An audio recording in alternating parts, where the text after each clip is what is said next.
Hello and welcome back to the World Confidence Summit. How to know your value, own your worth, and have the courage to go after your dreams. I'm your host, Catherine Carroll, and today I have for you Joe Bernstein. Welcome, Joe. Hey, thanks, Catherine. I'm glad to be doing this.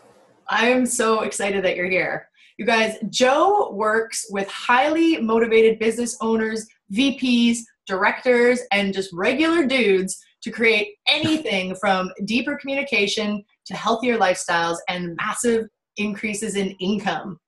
Through losing 150 pounds, thriving after an early divorce, ending a successful career, and then building his own practice, Joe learned that we must develop who we are at the deepest levels and focus on our mindset much more than our skill set if we want long-term change in a life we love. He is certified as a mind-body nutrition coach by Mark David and the Institute for Psychology of Eating, and he facilitates trainings for the Mankind Project and various local business development organizations. Do a lot of stuff. Yeah, it's funny. I have to have the confidence to just do a lot of stuff. And in this business, that in business, a lot of people say that you got to be super micro niched. And I just want too much for that to happen. So yeah, thank you. I do a lot of stuff. I'm glad. and I like for regular dudes. I write these things. These bios are hard for me. A, because I'm verbose, right? But B, I want to make it sound true, right? I have VPs, I have business owners, and I also have like regular 28-year-old dudes who want a great life in my portfolio of clients. And I love working with all of them. Yeah, I love it. And they get to have, everyone gets to have a great life. You don't need to be at a certain level and then be, worthy enough or something to be like, okay, well now I get to have a great life. You can just have a great life whenever. Yeah, I want regular dudes to have a great life and regular dudettes, I guess, too. It's not, it's not just, to me, it's not just the upper echelon, the leaders in the world that I think should have a great, wonderful, empowered life. I agree. Everyone gets to have a life they love. That's just available to everyone. So I want to kick things off by asking you the question that I'm asking everybody on this series, which is, what does confidence look like to you?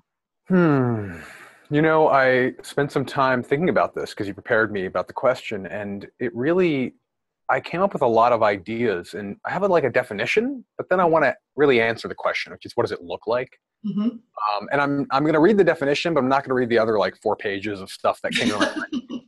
Okay. Okay. So confidence to me is being aware of your value and your values, speaking up for yourself, taking risks, and knowing that whatever comes, you can handle it.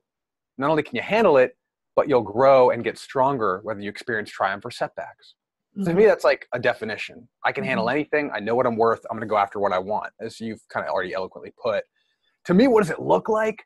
Oh my gosh, it's like the simplest stuff, right? So telling your partner that you've been bored in the bedroom, right? It's asking for a raise. It's even the moments where, let's say you go into the gym for the first time, you haven't been there in years. Right? That's confidence. It's the person who's willing to stand up, go against the grain, say, here I am, and I don't have to necessarily be different. I'm going to go after what I want. I don't have to follow the pathway that everyone else put for us. I think of bold moments, right? I think of in my own life, I was terrified of my ex-wife. I just was the typical nice guy, walked on eggshells. And eventually, after doing some work on myself, on confidence and the way I see myself in the world, I was able to turn the tables, but in a good way, in a co-creative way, and really lead us through an amicable divorce without lawyers. To me, that was confidence. I'm not going to shrink. I'm not going to go back to the place I used to go. I'm going to engage with this person and do the hardest thing we've ever done in a good way, right? I think about, I have a client right now who he's owned a business and it's been successful for 15 years from an income perspective. He's not happy though. He's not happy with the culture. He's working way too much, and he had to make some big personnel changes. He didn't want to lose one person in particular, but that person was really toxic. It was going to mean he was going to have to do a whole lot of digging and a whole lot of work and a whole lot of hiring and a whole lot of training. And he challenged that person. That person left the business, and he went and he did the work. After a couple months of working his butt off, he's in a much better place, right? Or my client who's a VP in a software company, and he's really struggling with health. And one of the big barriers is his job. And even though he's a VP in finance, he's expected to like live in the company culture. He went into a CFO's office and said, look, I need to get on top of my health. Here's what I need. I need to be able to leave here at 6 p.m. without knowing my job's at jeopardy. I need to stop answering emails at, midnight. My doctor, my coach, they've all told me I should be exercising. I should be eating by 8 p.m. and having a restful night. And he went in and did it. And by the way, she loved it. And she said, of course, you have such a great contribution. Of course you can have that. So it's those bold moments where we challenge the status quo, I think, is what confidence looks like. It's not looking the best or having the fancy car or having the best title that a lot of people think is what gives us confidence. I love that you brought up the word bold, because I think that is exactly what it is. Like, there is a boldness to be able to know our value and our worth and feel that and be like, and be really clear on, this is what I need, or this is what I want, and speak into it in a way that isn't like weird and aggressive and like that's like demanding or something like that, but to just be like, hey, like, here's the thing, this is what I need. And I'm glad you said too that it's found in all of these little tiny things, and it isn't like, oh, I've got this title. And anyone who's ever achieved the title knows that once you've got it, you're like looking at your business card and thinking, there it is, and I feel the same. Or often we get the things that we think we want that'll make us happy and confident and powerful, whatever that may mean. And then not only do we we don't feel the same, we feel worse. Like, oh, now I don't deserve this, or I'm an imposter. I didn't really work for it. Right place, right time. Or we feel entitled, and then we don't enjoy what we get with those changes. So thank you. And yeah, the word bold and boldness, the concepts of living boldly kind of really liberated me in many ways years ago. Yeah. Tell us a little bit about your story, because you even from your brief bio introduction, there's a lot in there, but if you could speak into that a little bit yourself and your own journey and kind of how you came to this place. Yeah. I'm never good at the short version, but I'll try. I believe I can do that. I believe I can handle it. And if you need to cut me off and ask a question, go for it. My basic story is I grew up with a lot of like privilege, right, on the outside, but feeling very powerless on the inside. Growing up, I had everything you would think you'd need to be totally happy. Great family. My parents are still together till this day. Middle class and above just the line, like not crazy upper middle class, but doing well. My family was in a great neighborhood, great schools, was able to do all the things that you'd kind of want your kids to be able to do. But from a very young age, I was overweight. Probably about 3 years old, I was the fat or the chubby kid in class. And that just totally painted my world a different color. It was very hard to believe any praise or any accomplishment I had. I constantly had people, whether they be peers or coaches or teachers, basically saying without saying it directly, and sometimes very directly, you're not good enough. You're not like the rest of us. And it's your fault. It's your choice, right? You weren't born this way. It's your choice. It was kind of the internal messaging I took on all my life growing up.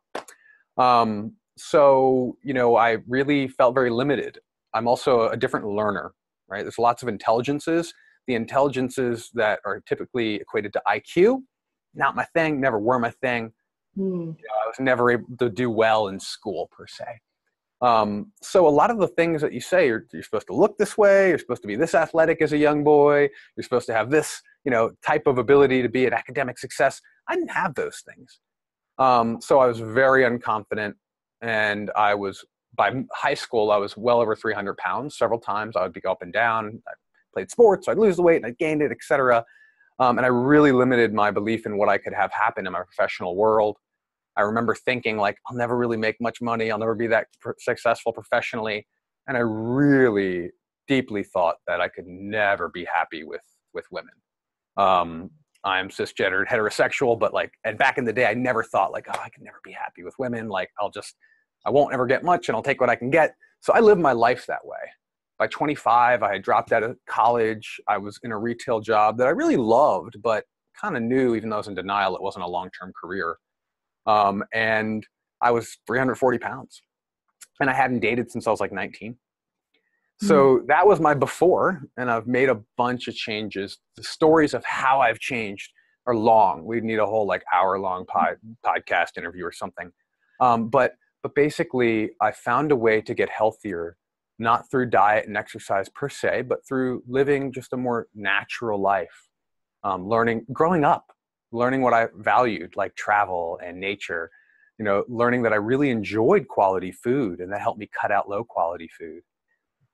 Learning to be more active, like getting involved with animals. I used to foster and train pit bulls, and that got me moving every day and got me thinking about taking care of other people's needs. So I lost a bunch of weight, and and in that time frame, I did get myself into a really challenging relationship and ended up getting married because I was in fear and scarcity and all the stuff we know about that keeps us in bad relationships. When that relationship finally fell apart, when we decided, hey, we're going to divorce, I'd lost a bunch of weight. I was feeling a little more confident. And it was like this light switch, flipped. I was about to go down a really dark path. And something changed inside of me. I just decided for the first time, you know what? I believe this is an opportunity to reclaim my life. I was 30 and it wasn't going the way I wanted to. My career is good. I'm getting paid well. I'm successful, but I'm not that happy anymore. This whole dating and relationship and sexuality thing, I've never figured out. Maybe I can figure that out for the first time. So I just went on this quest for knowledge and change. And at first I was doing a lot of change because I didn't think I was good enough, right? I wanted to be good. I wanted to be better. I wanted to be better looking. I wanted to be wittier. I wanted to be better in conversation. And that drove me for a while. But over time, it just became this constant, almost just part of me that devours anything I could find about personal growth and psychology and communication. And it just led me into this crazy different life where I'd lost 150 pounds. I was dating with a lot of confidence and success, and eventually decided, okay, if I can do this, I can help other people do it. Started my coaching practice, etc. There's a lot of turns in there, a lot of ins and outs, but that's kind of the shortest version I know how to tell. Well, thank you. That was pretty short. So thank you. And, I like what you were saying about making a decision when you recognize you're like, okay, that just to me, I had a vision of it's just pulling your power back. Like it had been taken from you or being sought outwards. When you're speaking, you had a good upbringing, you had all these things kind of going for you in terms of what you were born into, just naturally. And how it's okay, I kind of have a good life. What's really the deal here? And then making a decision that it was an opportunity just really, makes even me saying that makes me feel empowered, where it's okay, decide, what is this going to be? I feel like it's the fork in the road. I love that you pointed that out. Thank you. At the end of the day, all my empowerment came on the back of the realization that I had a choice in every moment.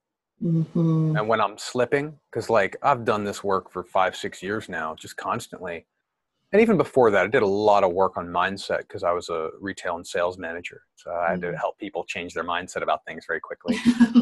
But, realizing that we all slip, I guess is what I was saying. And even now when I'm slipping and I'm starting to play small again or be in fear, it is always reminding myself, what's my choice here? I'm acting like I don't have a choice. What are my choices?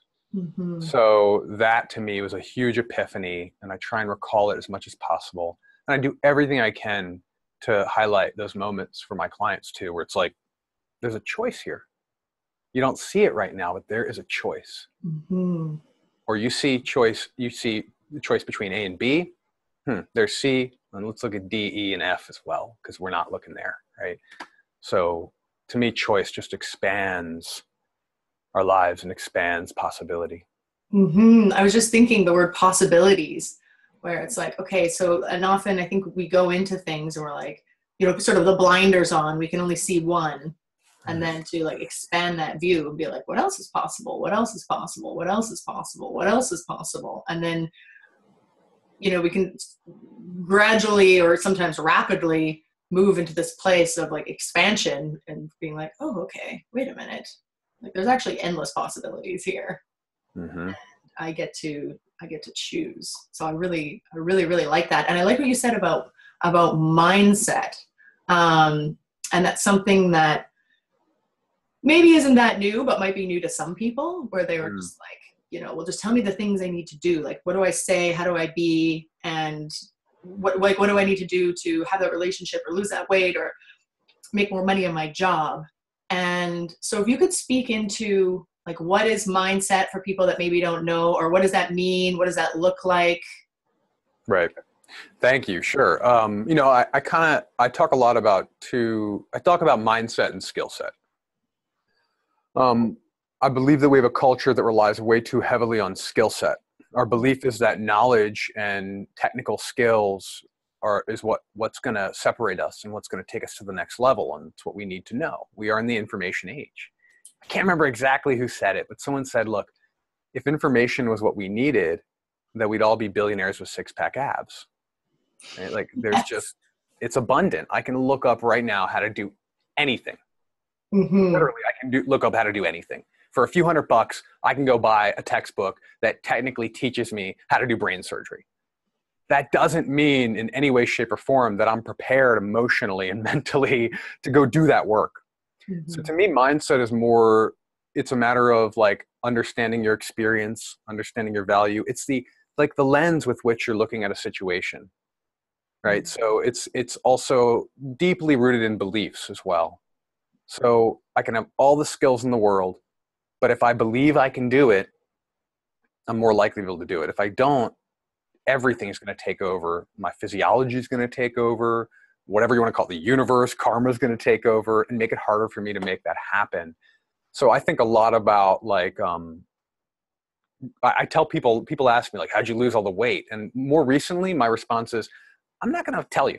Like, how's it going to help me to, I have it online. It's been written. It's been on Mind, Body, Green. But just knowing the things I did isn't going to help you. It's really the internal shifts. It's the way you look at the world and yourself that's going to help you get there. It's having some sort of inspiration, not just like momentary motivation or knowing what to do next per se. So to me, there's this ability to be growth oriented. There's a resilience.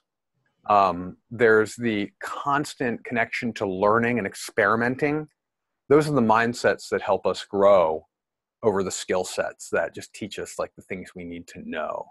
And there's a lot packed into what I just said. And there's a lot packed into this kind of comparison of mindset and skill set. But yeah, to me, nothing is possible without a strong mindset and a belief that it's possible. Right.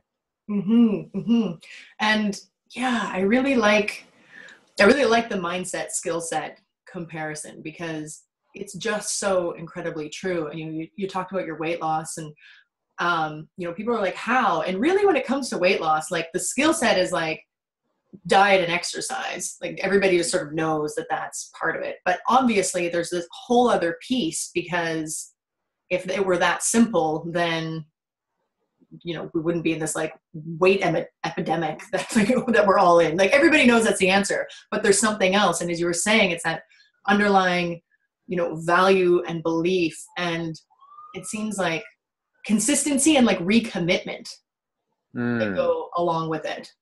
Yeah. Yeah, absolutely. Consistency. Well, I never thought about that. Recommitment. Really like that concept. Thank you. Recommitment. Yeah, I love it. I tell people, I'm like, if you don't meet an agreement, let's look at that as an opportunity to make a new commitment about what you want. Right? I say that kind of stuff all the time. I don't think about it's an opportunity for a recommitment in every moment. I like that. It's powerful. Because I think, and I like what you said about the lenses too, because it's like, and like sort of the decision thing again, and possibilities where we can decide and we'll recognize that when we have a lens, and you were talking about, it's like values and beliefs, and when we look through and experiences and whatever, but like looking through this lens, then, and recognizing that we have one and being like, okay, like how do I really want to be looking through it, or how can I shift this? And I think too, when people do take action, maybe sometimes they, it's kind of like all or nothing or something, like fall off the wagon and then be like, oh no, like this is a disaster. Like I give up. I'm just going to go back to my life of like being stuck in my crap. Yeah. Let's see. I have to be perfect on this hand, and I can't, and I'm going to quit if I don't get instant results on this hand. Mm-hmm. it's not going to work. Like, it's not going to happen. So yeah. Mm-hmm. Yeah, it doesn't. I had a great mentor who, he would call it like your reality. Like, it's time to shift your reality, right? Like, you co-create your reality based on your beliefs of the world and how you see it. I work with a great guy now. He talks about, he's like, what's the altitude you're looking at this from? Like, where are you right now? Like, are you hovering down at the surface? Are you in the dirt? Are you at a 10,000 foot view? They're all valid, but like, where do you want to look at this right now? This is our mindset. Yeah. I like that, because that's another sort of perspective thing where, yeah, and we all know, like, when you're looking at something from like a top up view, you can see so much more about what's really going on, what's to come, and maybe how like things aren't as significant as we think they are. Like, Yeah. when you're like really up close, like I'm imagining being in a plane and I see all the little cars. I'm like, oh yeah, a bunch of little cars. But like when you're in the car, like it's a totally different experience. You're like, oh, this person and what, like all this other stuff is kind of happening. But from a plane, you're just like, no, the cars are just moving along and there's a bit of a whatever backup traffic jam, but then it'll be fine. Yep. Oh, that's a good one too. I like that. I love it. I love it. So what are some ways that people, like some super rad dudes out there, rad dudettes, and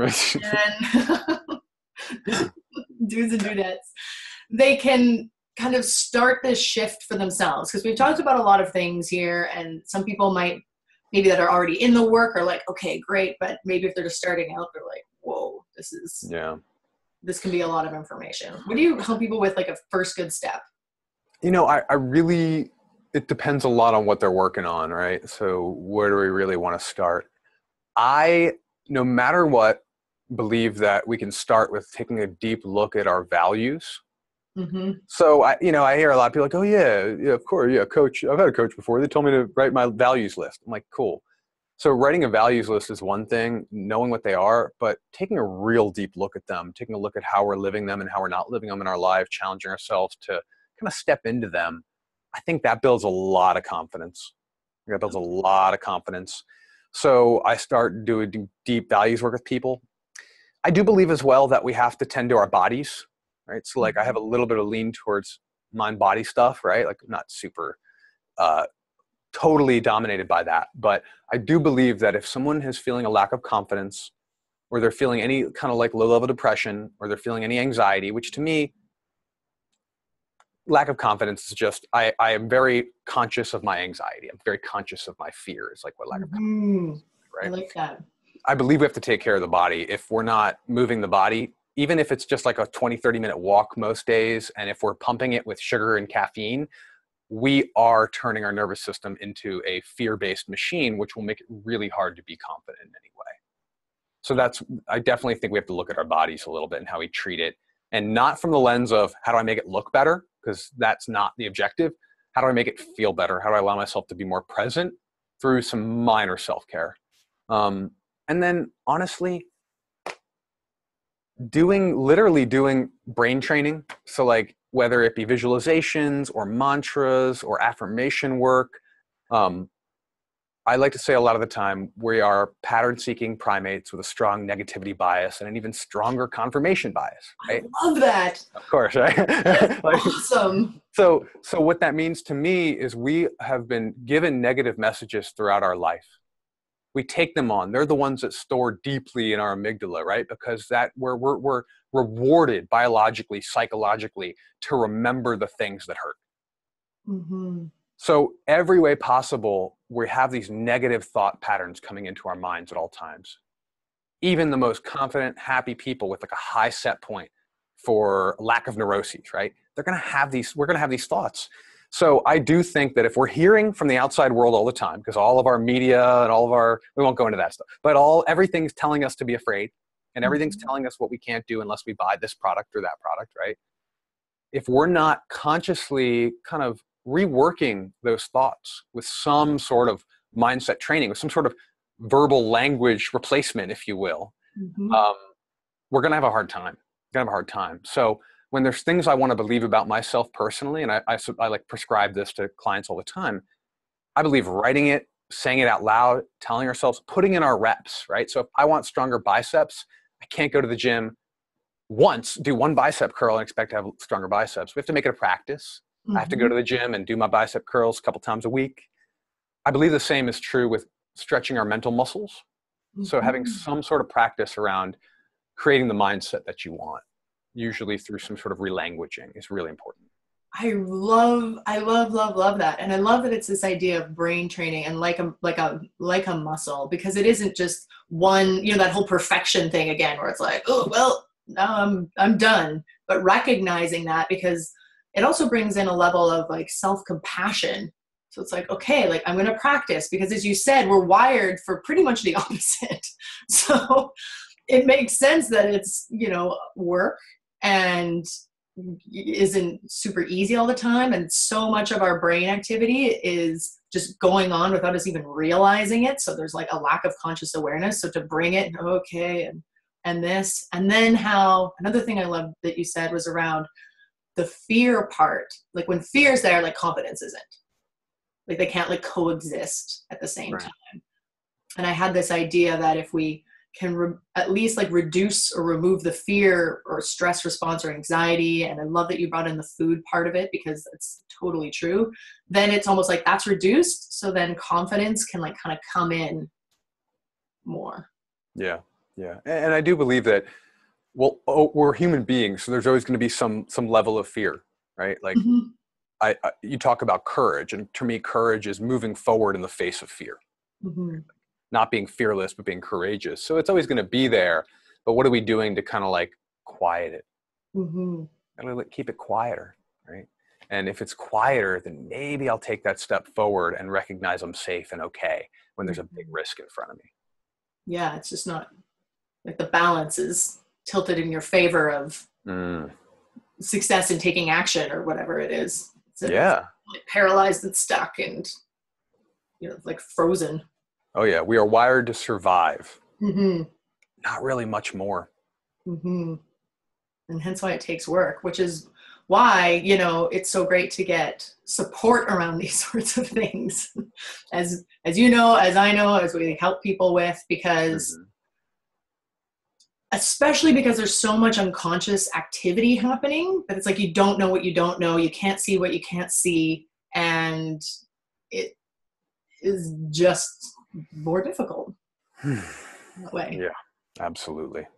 Which actually brings us into the end of the interview, but also I know that you have something for people that can help them with this, and the link is below for them to click on it if you want to just speak into that a bit. Great, because I'm not confident I remembered the link very well.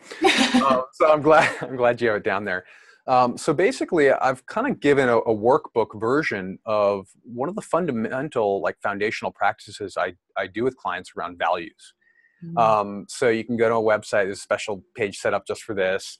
And, I'm not even making you put in your email address and collect it like that. You can just download it. It's a simple guide to take a look at your values and to start to look at how you're living in alignment with them and how you're not. There's some challenges in there as well, too, to go and try, because I also believe that we build confidence via action, taking action. So there's some challenges in there to take action. And, for anyone who kind of goes through it and does the little workbook and does the challenges, if you get to the end of that journey, then I absolutely offer you a 30-minute coaching call at no cost as well, too. But I'd like you to go download it and do the work first. I believe that is something that'll really help you come to a good place where maybe we can chat about what's possible for you. If you dig what's going on here, you like what you heard, and you like the practice that I gave you. Yeah, that's awesome. And yes, to taking action and how it contributes to sort of this like snowball effect of confidence, where it's like, okay, because then we got to get some evidence, like physical real life evidence of being like, okay, I did that. Maybe I can, do it again or push myself a little bit further, and then can build it up. So I love that that's a part of it, because that is super important. Yeah, it's not all mindset work. You got to you got to take action in your life, not just on a workbook or by reading a book or checking out a webinar. Right? You have to actually do the work. Well, like the gym example, like you have to go and like lift weights and stuff. You can't just be like, yeah, I can see myself being like fit and I know that lifting weights will help, but like there's the doing part that will cause it to come into reality. So thank you so much for that. So people can click on the link below to go directly to that. That is awesome. It's very generous. Thank you so much. And thank you for being a part of this. Is there any last words or anything that you really want people to like take away from this interview? Thank you. I'm very grateful to have the opportunity to do it. I've been working on some new kind of trainings or programs around this topic, and then this opportunity just shows my life. So I'm very grateful for that. I think that's awesome. Thank you for that. For listeners or viewers, whatever's happening, I will just say that, you know, if you've seen anyone make a transition or transformation that you wish you could make, know that it's totally possible. That's kind of my fundamental message. Anything that you think is a big obstacle or challenge in your life, if anyone else has done it, you can too. Mm-hmm. And it does take work, but you know, I like to think I'm living proof, whether it be the weight or the way I was in relationship, or even just how limited I thought I was in my career or my social skills. We all have capacity to grow and change. And I do believe that we're called to survive and then evolve, right? So most of us have survival down. Mm-hmm. So there's opportunity to evolve. And I want to challenge you to step into that. I love that. Yes, we are all evolving. Everything on this earth is. It's beautiful. Mm-hmm. Thank you again so much, Joe. This has been amazing. I'm so glad that you were part of this series. And I hope you have an awesome day. Thank you. Bye.